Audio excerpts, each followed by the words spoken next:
The book was better than the movie. I'm sure we've all heard this, or we were the person saying it, and that's fair. But why is it that we so rarely often hear that the movie was better than the book? This was very fascinating to me because I always would defend the movie as a film nerd, knowing how much effort went into actually making the movie. But I think when people read books, they like that they get to invent the visual image in their minds. They get to conceptualize what the story looks and sounds like. And so there's a kind of liberty in that. And in film, we can't argue that it's not the same. Films, unlike books, don't suggest its context. They state it. A filmmaker shows you what the image is, it tells you what the sound is, and it's presented as truth. However, I wanted to argue that reading, as we know, as interpreting signs and signals, is just as important in the movie-going experience. That reading, the visual, can take back some of the power of the medium for the observer. My name is Marsia, and for my Capstone project, I created a how to read a film guide intended for intro to film students. I used the theoretical lens of communication pedagogy as my approach to creating the guide. The three aspects that I used or the three essentials in creating my guide were: one, that I made sure that my content was very accessible for the intro college level student, and two, that there was always an application opportunity of the learned material, and three, that my design and template, or that the format, was very appealing and very easy to use. So let's get into it. Before I talk about how I made the content more accessible for beginners, I want to talk about communication pedagogy. And it was kind of an interesting theoretical lens to use because I used an umbrella terms of communication, education, and pedagogy to understand how to make a supplemental material in education. So in my own words, communication in education is described as a transactional process between educators and students, where they often influence each other's thoughts and attitudes on a conversation in an educational climate. Pedagogy is the study and practice of how education and its underlying principles influence the approach to learning, teaching, and assessing what we taught. So what was important for me to understand before my creation of the guide was, how do teachers teach? And a common mistake in communication between teacher and student is an information overload in the first lesson. So I had to assume that my students have some basic knowledge of film as they're taking a intro to film class, but not necessarily on the reading part, not necessarily on what I'm talking about. I wanted to introduce something new to them other than just like what a cut is and things like that. So a lot of my content was derived from James Monaco's How to Read a Film, which is a 700-page book. And I had to translate a lot of his content into 20 slides on Canva. And so a lot of this had to do with prioritizing information. I really had to prioritize the focus of my guide on the signs and syntax, concepts that are very easy to understand under the term of reading, and make sure that I'm translating them well into film speak. And so I excluded stuff like film theory, the history of film, technology of the image and the sound, which are all very important in understanding how we read a film, but they weren't necessarily relevant to what I wanted the students to get out of this. So the next thing that I want to talk about in making the content accessible for beginners was making it more engaging, making the lesson more engaging, especially when I have a one-way communication process.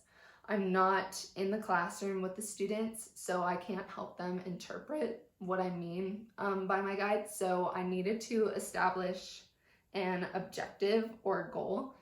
And so my goal is, what is seeing versus looking? What does it mean to read something?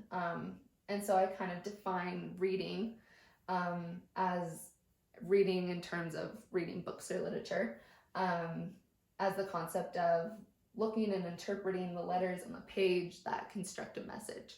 And so I wanted to have that be my main focus, and seeing how reading the signs, the visual image, the technical sound that goes into filmmaking as my signs, and how interpreting those signs can convey more meaning of the film. So that was my focus, and this was kind of my objective, even though I didn't specifically say it was my objective. And the next slide, very early on, I wanted to establish what were some key concepts, my keywords, and this was kind of some of the film lingo that I used throughout the guide. And so having this up at the front instead of like a glossary term at the end was very important for me, because it could overview my process, and it limited me to only introducing like these number of things when I introduced a concept. So a lot of making my content very accessible for beginners had to do with making sure that I had an application portion of this guide. And so that's a nice segue into my second point, which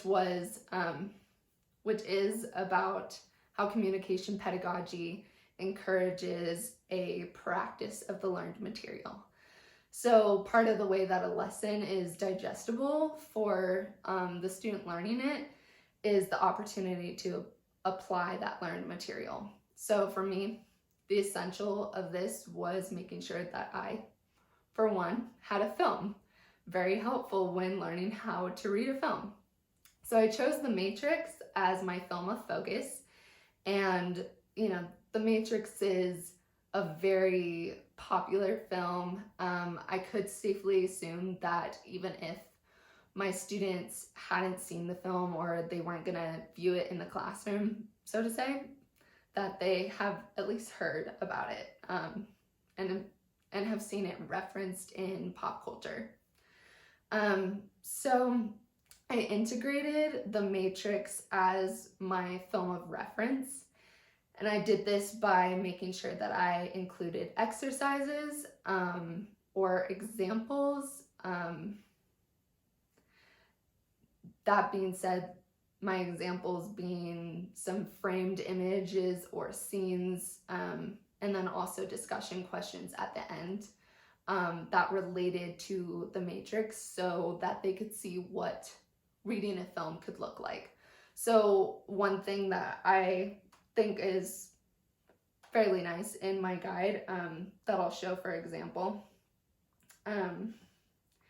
is like in this one. So here, this slide talks about the framed image, and it talks about 4 things: lighting, color, aspect ratio, or compositional planes. I think that this frame itself is like a very aesthetically pleasing image of the Matrix to look at, so I thought it was nice for a limited number of text on the screen. And then I go into my concept, and after the concept I make sure that I have an application portion where I explain some of the things that they learned, like lighting and color. On this page I talk about it, and then they can clearly see how in this frame it adds meaning to the overall story or the overall scene. And in this one, I talk about composition and rule of thirds, which was introduced later, and so they can visually see the framed image cut into thirds on the screen, and hopefully see how that looks on the matrix, and then able to see these aspects in other movies when they read films in the future. So the third thing that kind of relates to this is design. The design and delivery was very important for the creation of my guide, because people are more likely to engage with a tool if it's aesthetically pleasing and easy to use. And so a lot of my studies talked about how design and aesthetics have a profound impact on users' abilities to perceive the information, to learn, to judge credibility of the source, the usability, and ultimately how they assign value to the product.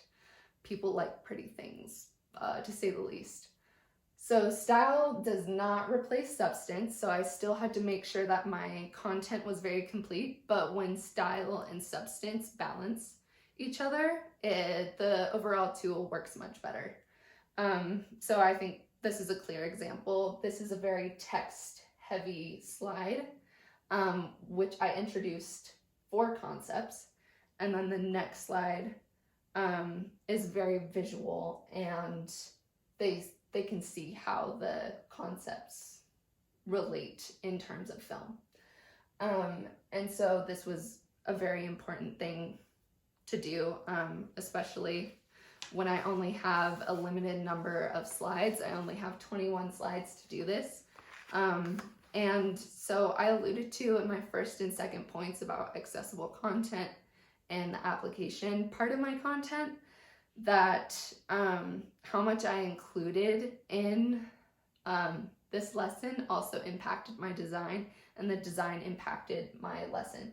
So since I only had 20 slides to incorporate all that goes into roughly reading a film, I was very limited, and I needed to make sure that I had enough visual aids and enough contrast in the text that made it visually easy to read and easy to go through, while still fully explaining my concepts so that they can learn it.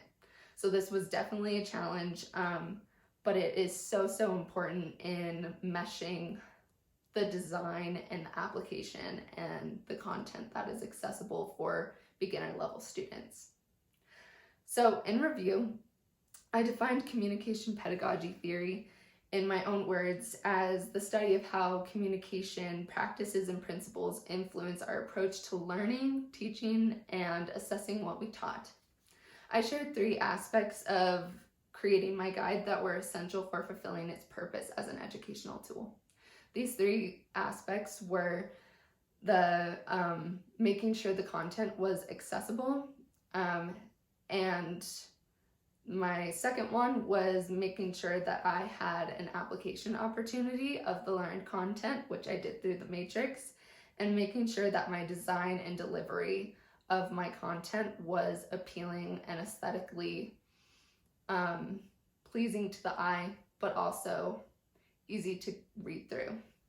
My hope with this guide is that while film cannot replace the experience of reading books, I hope that readers of films will recognize that film is very complex, and that whatever the filmmaker presents to you, whether that be through sound or image, that it was put there intentionally, and that when you interpret those signs and signals, you can have a more enjoyable movie-going experience.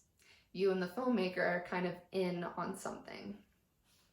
Readers of movies can take back some of the power that goes into film by understanding the difference between passively watching a film and being an active, engaged participant in the filmmaking, between the filmmaker and the audience member. So thank you so much for listening to my presentation on how to read a film.